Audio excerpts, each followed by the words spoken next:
Hey everybody, about a day after the Houston police announced on Twitter that a criminal complaint was filed against Houston Texans quarterback Deshaun Watson, accusing Watson of sexual assault. I don't know the name, I haven't seen the police report. Tony Buzbee steps forward with his own statement that reads like this. Now that HPD, Houston Police Department, has confirmed such via Twitter, I will also confirm that a complaint was filed with HPD this morning regarding Deshaun Watson. I was not personally involved in the process. As I previously indicated, I would not be. I can confirm from the reports that I've received that HPD personnel were extremely professional, thorough, and compassionate.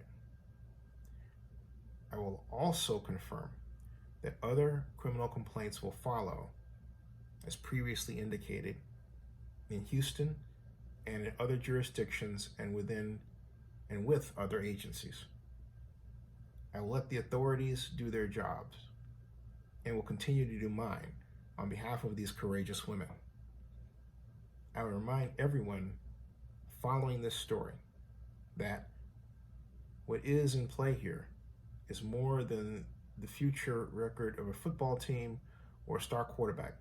I would remind the so-called talking heads who do nothing but talk for a living that the issues raised here are extremely serious, involving serious misconduct against women. Too many times, the so-called, quote, experts, unquote, and, quote, pundits, unquote, forget that we are not only dealing with the future of a star quarterback, we are dealing with the physical health, mental health, safety, and well-being of courageous people who had the fortitude to step forward, although powerless against the powerful. It takes great strength to do what these women are doing.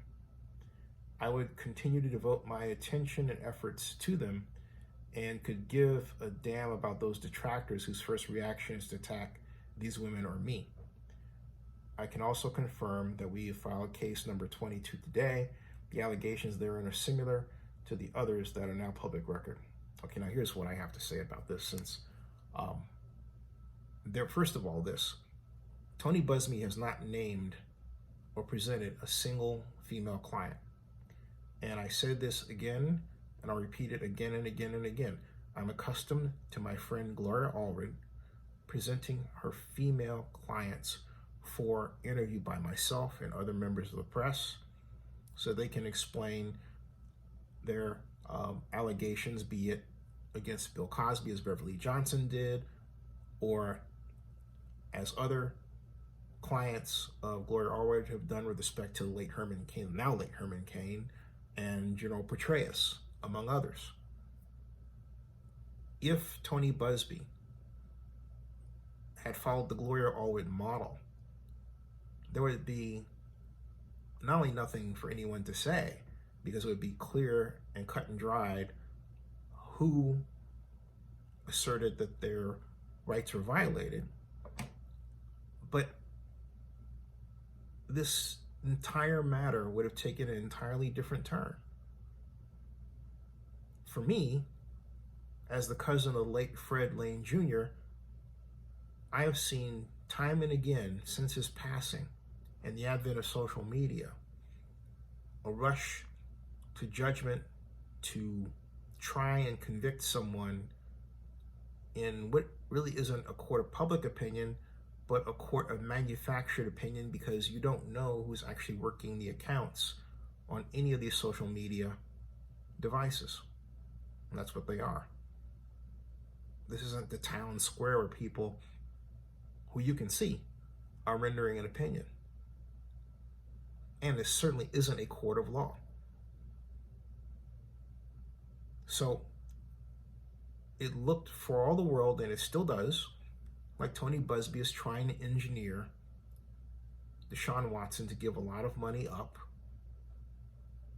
and sully his reputation in some type of scheme to get back at him for acting like the big guy who wants to have a say over who his head coach should be, and then wants to be traded and in such a way that the Texans can't recover their signing bonus, or at least much of it. So it still looks like that. Everyone is innocent until proven guilty.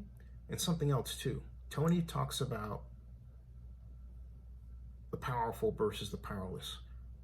For all of his money, Deshaun Watson is actually not powerful. Why? He is a 25-year-old young black collegiate athlete, or slightly post-collegiate athlete, who happens to work in the National Football League. The NFL has not provided him with protection from those who would hound and harass him in a very sophisticated way to sully his reputation. The NFL leaves its employees quite literally out there in the cold and rain to suffer in the way that Deshaun Watson is and has done. While others say women, and in point of fact, no women have actually been presented. When that changes, the situation will change. And apparently it's on its way to doing that. I also remind everybody that if you type massage therapist sexual assault in Google, as I'm doing right now, what you will come up with is a giant number of results, and they range from, if I just type massage therapist lawsuits, I get 6.28 million results. And they range from primarily civil lawsuits against people like Stan Lee or John Travolta and a number of different celebrities, going back a decade and more over the time that I stopped to analyze these.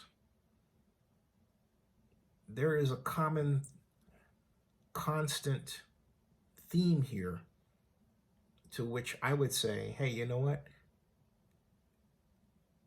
I don't see a massage therapist, and I don't recommend that you do either. Particularly during the pandemic, it appears that such a practice is fraught with peril, doesn't it? But the only thing that I know is this.